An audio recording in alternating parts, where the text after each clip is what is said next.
A very warm welcome in the class of Mathematics 3. Today our topic is continuous probability distribution. This topic will be discussed in two classes. This is the first one of them. Myself Rupak Bhattacharjee, Assistant Professor, Department of Mathematics, JIS College of Engineering. This discussion comes under the module of probability. So, if we proceed further, before going into the elaborate discussion of this topic, we need some prerequisites of that. They are: first, we need the idea of basic probability and its related calculations. Basically, we need the prerequisites. Some are common for this whole module, that the properties and some calculations related to basic probability is required. And obviously, we need the idea of random variable, its identification, its types, the calculation related to that. As we have already discussed that there are discrete random variable and there are continuous random variables. On discrete random variable, the problems, the properties, mass function, cumulative distribution function, all are discussed in the last two classes. So it is obvious that the remaining part will be discussed under the topic of continuous random variable. So these types and their identification are very important for this particular class. Now proceeding further, when we are going to get the continuous random variable, what we understood about this one? Look at this. For a continuous random variable denoted by capital X, we have the range of X includes all values in an interval of real numbers. And this could be an infinite interval also, such that minus infinity to infinity.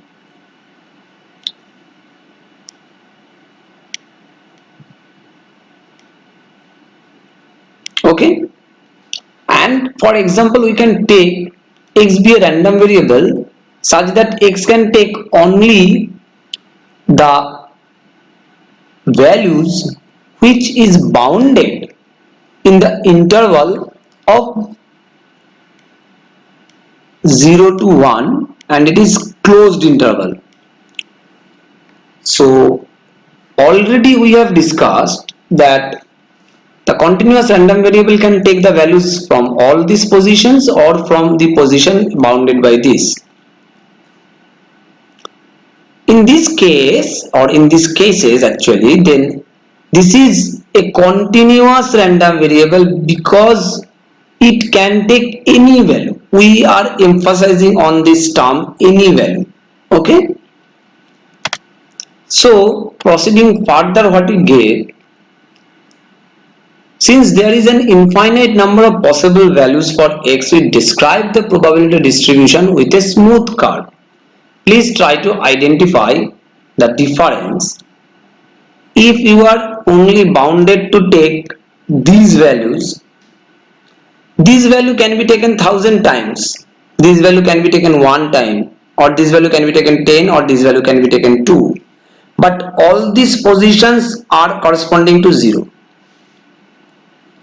But here, when you are thinking about this, you can't say that one value in this position will not be considered. It can be considered, it cannot be considered, it can be considered more than one times or anything. So, when you are in this situation, plotting them, you will get always a smooth curve.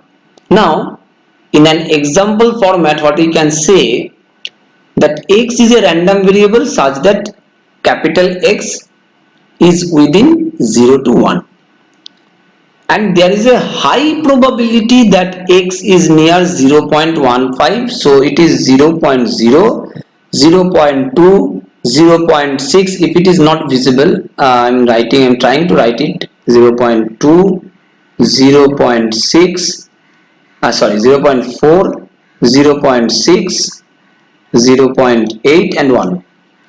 So if there is a high probability of x that near 0.15 and small probability that x is 0 or 1, so at 0 the corresponding probability will be very close to 0, and at 1 the corresponding probability will be also very close to 0, and at 0.15 the corresponding probability will be very high. That is why there is a peak.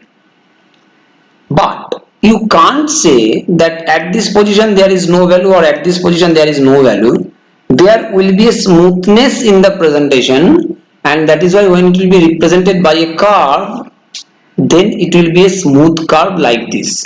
So this is the distribution of that random variable graphically represented when it is having the property like this, that it is having high probability near 0.15 and a small probability at 0 or 1. But I am not saying that this is the only one presentation. It may be having some different presentation also. Maybe it will be more steep, so there will be more sharper edge here. Means I want to say that it can be more steep, so that it can be more coming down in this way and go like this, or it can be something like that, that it is lesser steep and that is why it is distributed something like this. It can also happen, but ultimately this is our concerned position, and we will discuss that why I am emphasizing on this shaded area. Now this curve is actually called the probability density function. The curve what is now generated is called probability density function, whom of this continuous random variable. So we can construct this probability distribution with that of discrete random variable which has mass at only distinct x values. What we are trying to say, if we are thinking about or comparing with the discrete random variable, at these positions, in some position it is having some masses, but here the area under this probability density function is 1. That is why I am emphasizing in the last drawing that why we are emphasizing on this particular shaded area, because this area in the case of mass function the summation was 1, and here the total area will also be 1, and how to find it out we will obviously come into the discussion, and I think you are able to understand for continuous cases. If you are trying to sum up the area under this curve, what the tool we are going to use. Now this compares to the sum of the masses for the discrete random variable being equal to 1. The concept is same, presentations are different depending on the type of the random variable. Okay. So the probability density function, what was actually given the name in the context of discrete distribution, probability mass function. This probability density function is denoted as fx, which was there denoted as px, and the same notation is the probability mass function. If you want to denote it by fx, you can denote, but you have to mention it. Now when we are continuing the examples and the question is something like that, that how likely is it that x falls between 0.18 and 0.22. Please try to understand the question first. That is, you are not interested for the whole region. You are interested for a particular region, that what is the chance of getting the random variable falls into two specific points and within the range of these two. So if this is the total part containing all this area, then 0.18 will be identified here and 0.22 will be identified here, and in this particular range the area under this curve is the answer of this question, and you can proceed this discussion by comparing it with the discrete random variable also when we are thinking for two specific points or two specific values for which we are interested to calculate the chance of that random variable. So we can answer this question by considering the area under the curve between 0.18 and 0.22, what is drawn over here. And for this particular representation, this area is approximately 0.1181 for the given fx above. It is not related to probability concept, it is just merely a calculation of the area under this curve. Means if this is given to you, you can just find out the area under this curve from 0.18 to 0.22. Now, if fx is a known function, what we are actually trying to state in the last slide. So if fx is a known function, that is c into x to the power alpha minus 1, 1 minus x to the power beta minus 1. First of all, you have to be confident that whether it is a function which can be treated as the probability density function or not. It is not true that every function what you are taking is going to be the probability density function, because probability density function has to follow some certain properties, some certain rules, and obviously one of them is presented in front of us, that the area under that smooth curve has to be equal to 1. But if it is given to us that it is your probability density function for a continuous random variable, then we have to allow it, and we have to find out the value of c in such a way that the all required condition for probability density function is satisfied. We have already done these types of calculation in the context of discrete random variable, where the value of c is calculated, and you can just recall the class and you will get that technique.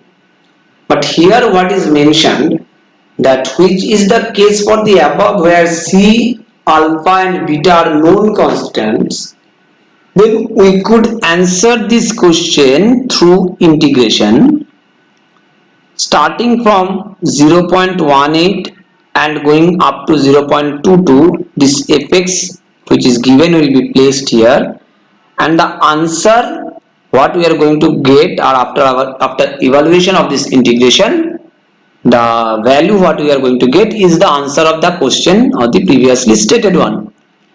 So what we get now, that probability density function, the definition will be something like that. Obviously it will be related to a continuous random variable. The density function is a function such that at every point there is no question of having any negative value. So fx has to be greater than 0, and when you are trying to find out the whole area, that means area under the curve, it has to be equal to 1. So if you are integrating it from minus infinity to infinity, then fx dx will be equal to 1, and the probability of getting this value within a and b, we will calculate it by integration from a to b fx dx. Actually what we are doing, initially we are stating some problems, real life problems. After that we are approaching that problem and we are getting some confidence in the calculation technique, and then we are generating the definitions, so that definitions will not remain merely a definition, it will convert into the concept of understanding.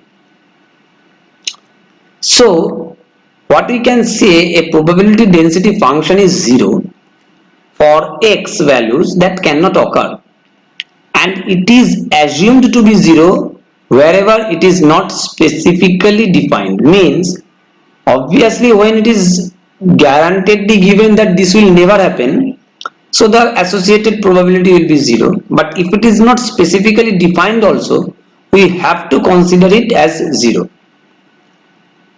and we use fx to calculate a probability through through integration, because it is continuous random variable.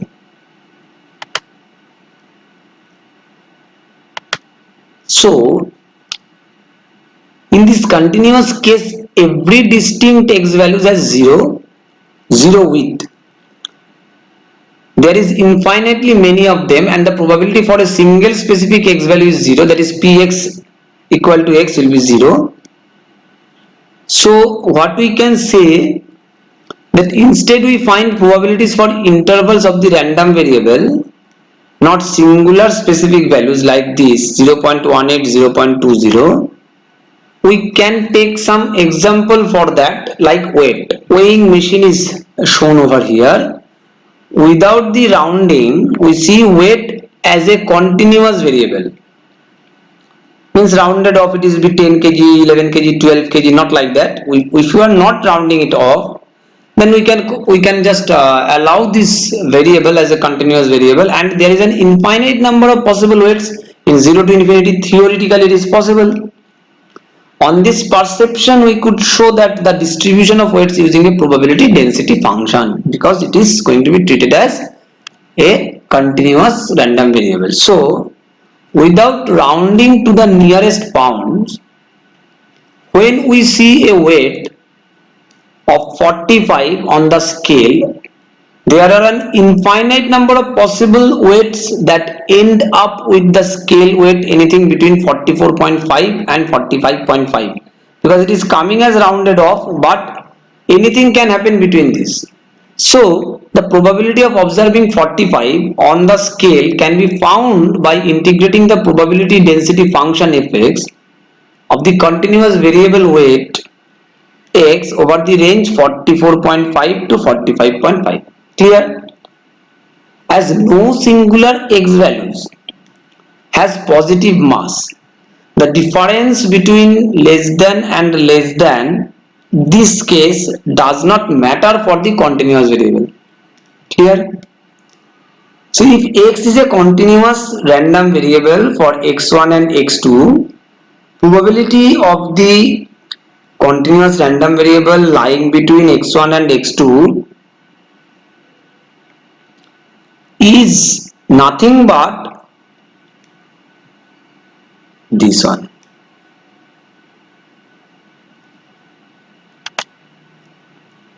Now some graphical representation will be in front of you, and you will see that there are many common probability density functions with known effects. This is normal density, this is uniform density, this is exponential density. In every cases, all the properties related to probability density function are satisfied. This is gamma, this is log normal, this is Weibull. You know some of them, maybe you don't know some of them. The important thing is not that. Important thing is that we can treat all of them as probability density functions, because all of them are satisfying both the conditions for being the probability density function. And we can also extend our discussion into that unusual shapes. Clear? So if this is one unusual shape but it follows the requirements, then we can obviously consider it as a probability density function. And the example is that the proportion of people who respond to a certain mail order solicitation is a continuous random variable. Okay, and it is given to us that the density function is represented in terms of fx in this form. Look at this, it is not following into any of them, but if we plot it and if we can show that this is equal to 1, then it is the given probability density function for this particular continuous random variable. And it is our job to check all this. You can integrate it very easily from minus infinity to infinity. You have to range it from 0 to 1, and then 2x plus 2 by 5 you have to integrate from 0 to 1, and you will get the result is 1. So after that, when you are confident that it is going to be a probability density function, if your job is to find out the probability more than 1 by 4 but fewer than half, then your integration will be from this to this of this particular fx, and you can find out the result which is going to be the required answer of this question that the people contacted will respond to this type of solicitation. Now there is a question only given to you. You please try to solve this question according to your time. It is a time to failure problem. The probability density function is given to you the time to failure of an electronic component in a copier machine is this. So first of all, you have to think that how it looks like, because it is related to some exponential function, and you have to try to draw basically that what shape of this specific exponential function will take. After that, you have to integrate it from 1000 to 2000, because our job is to find out that the probability that a component fails in the interval of 1000 to 2000. And finally, at what time do we expect 10% of the components to have failed? Means the answer is given. You have to find out this particular required range, that when it will be going to cover the 10% range. So these are the job obviously given to you, and there are some other examples of this particular type. So if x be a random variable counts the life expectancy of a circuit in a computer, it is a random variable as well as continuous one. And y be a random variable counts the time it takes to rat to find it through a maze, obviously this process, this experiment. Then z be the random variable counts the time a customer must wait in a line of a bank. And w be the random variable counts the daily consumption of water in a small city. Now look at this. Finally, we get the definition revisited as this form. A continuous random variable is a random variable whose set of possible values, that means the range, is an interval on the real line, because it is a real valued continuous random variable, and this interval may be open, semi-open or closed. Obviously anything can happen, and it may be bounded or unbounded also. And the probability density function is to be consolidated in this form, that the central notation of the continuous random variable, and after observation of these things we can say that this is a new function that is used to compute probabilities. It will be the density function because it will be used to compute probabilities of the random variables with some restrictions. In the continuous random variable can be any real number, we know that. Now the background for this is a basic calculus. Fundamental theorem of calculus is required. So if there exists the definite integral a to b fx dx, furthermore there is a continuous function fx, capital Fx, you know the concept of primitive or antiderivative, all these concepts are given to you in the class of calculus, most probably in the first year. So there exists a derivative of fx on ab with f dash x is fx. So if you integrate this, you will get fx back, and if you integrate it with a range a to b, then the result will be fx from a to b. This basic calculus is used here in this density function concept, and some rules are, if you integrate this you will get what, if you integrate this you will get you know all this, but these are basic rules for integration in integral calculus, and this is a basic rule for integration by parts. Because this is mentioned in this lecture, sometimes these small requirements are in such a way appearing that sometimes we or sometimes students are stuck up in the final line for these types of rules. Now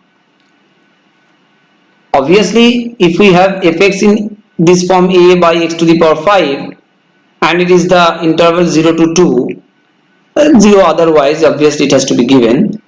So if the question is something like that, find the parameter a, obviously this value of a actually determine whether this fx is going to be a probability density function or not. So when this is our property and a is greater than equal to 0, after integrating this we get the answer is 15 by 64 by a. I am not discussing all this inter step calculations because it is very easy, you can just look at the problem and you can understand, but our requirement is that we have to make it equal to 1. So to make it equal to 1, the value of a will be 64 by 15, and only if a is 64 by 15 we can treat this a by x to the power 5 as the probability density function. So after getting the value of a for the question number a, for the question number b it is easy to calculate the probability of x lying between 1 to 3 by 2. So already a is calculated in the last slide. Then fx is explicitly known to us, and probability of x between 1 to 3 by 2 is nothing but the integration from 1 to 3 by 2 this function, and we get this one as 208 by 243. You will always get this one less than equal to 1 because the whole summation will be equal to 1. So it is an intermediate range, but this gives us one information that 1 to 3 by 2 as it is close to 1, that means the 1 to 3 by 2 in this range, this smooth curve is having the area which is very close to 1. That means the probability of being here is very high.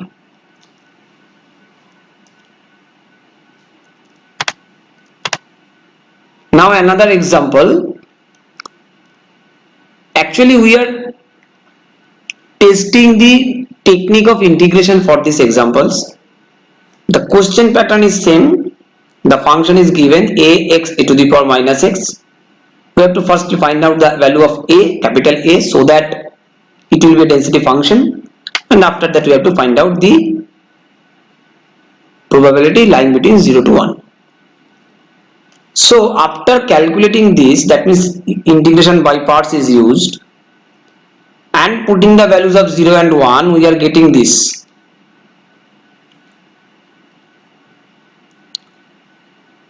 So if it is a x e to the power x, and if we are taking x e to the power x, what is the interpretation of a? The interpretation of a is when you are calculating this thing, the value of a you will get 1. Obviously you have to keep this information in your mind that the value will be from minus infinity to infinity, the value has to be equal to 1, then only it will be a probability density function. And after that, putting the value of 1 in this particular case, you can find out the value of the probability of 0 to 1 within 0 to 1 by this simple calculation. So we are now going to conclude this, and I have to mention that from where I have taken all these materials. I have taken the help from which book, and these are the things, and these are your assignments for calculating, or rather we should say for boosting your idea on this topic. So finally, I thank you all for your patience listening. Happy listening, happy learning.